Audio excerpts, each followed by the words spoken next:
दोस्तों आज बात करते हैं भारत की सबसे उत्तरी दिशा में मौजूद केंद्रीय शासित प्रदेश लद्दाख के बारे में, जो कभी जम्मू कश्मीर राज्य का ही हिस्सा हुआ करता था। लेकिन 31 अक्टूबर 2019 को दोनों को अलग कर दिया गया और अलग अलग यूनियन टेरिटरी बना दिया गया। क्यों अलग कर दिया गया? ताकि जम्मू कश्मीर से धारा 370 हटाई जा सके। बड़े ही तरीके से हटाई गई थी, मैं आपको बता चुका हूं पहले ही। लेकिन इसी बीच इसकी जनसंख्या, इसके क्षेत्रफल, इसके लिंगानुपात, इसकी साक्षरता दर, हर चीज़ में बंटवारा हो गया।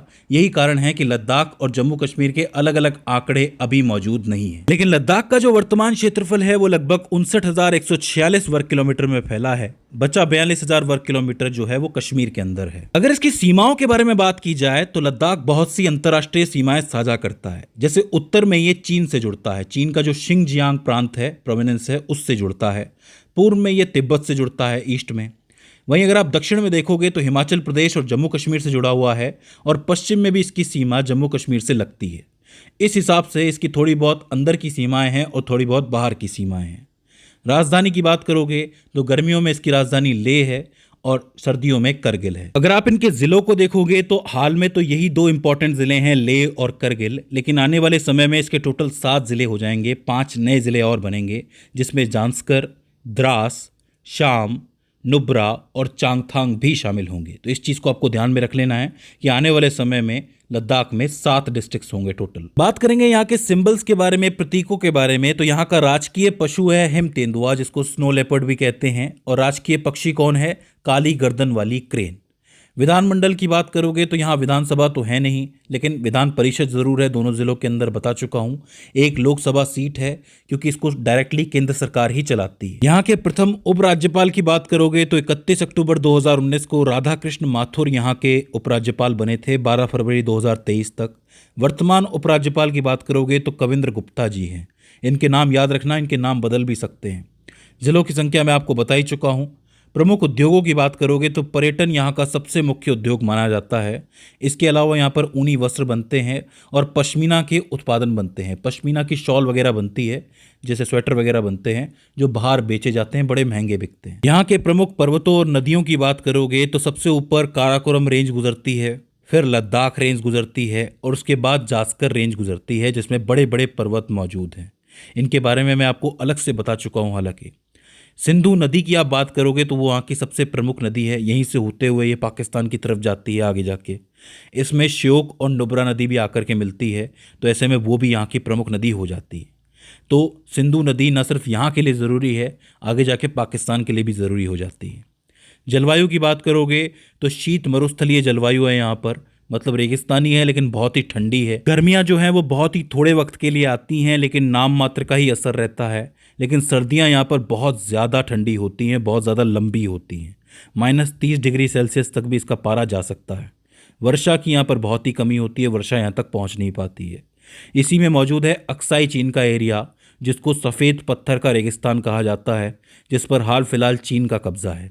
दूसरी तरफ इसका एक एरिया जो है वो गिलगित बाल्टिस्तान भी है, जिस पर इस वक्त पाकिस्तान का गैर कानूनी कब्जा है। तो एक तरफ चीन का गैर कानूनी कब्जा हो जाता है, एक तरफ पाकिस्तान का हो जाता है, तो ये एरिया अपने आप में बहुत ज़्यादा सेंसिटिव हो जाता है। एक जो कन्फ्यूज़न है वो यहाँ मैं ख़त्म करना चाह रहा हूँ कि यहाँ से जो काराकोरम की रेंज जाती है वो गिलगित बाल्टिस्तान तक जाती है, और उसी रेंज में एक पर्वत मौजूद है जिसका नाम है K2 पर्वत। इसको गॉडविन ऑस्टिन भी कहा जाता है।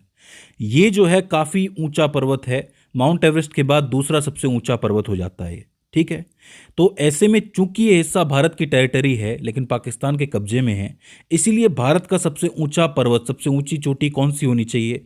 K2 होनी चाहिए।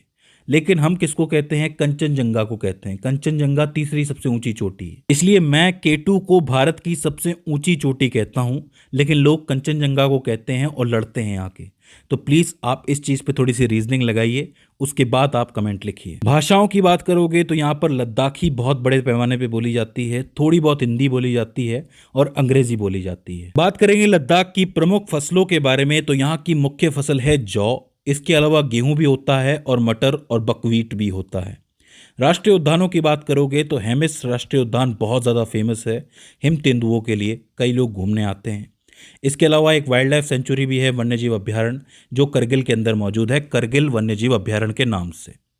प्रमुख त्योहारों और नृत्यों की बात करोगे तो लोसर जो कि नव वर्ष के टाइम पे मनाया जाता है, इसके अलावा हेमिस तेसचू जो कि हेमिस मठ में मनाया जाता है, और साका दवा, ये कुछ इंपॉर्टेंट त्यौहार है जो यहाँ मनाए जाते हैं।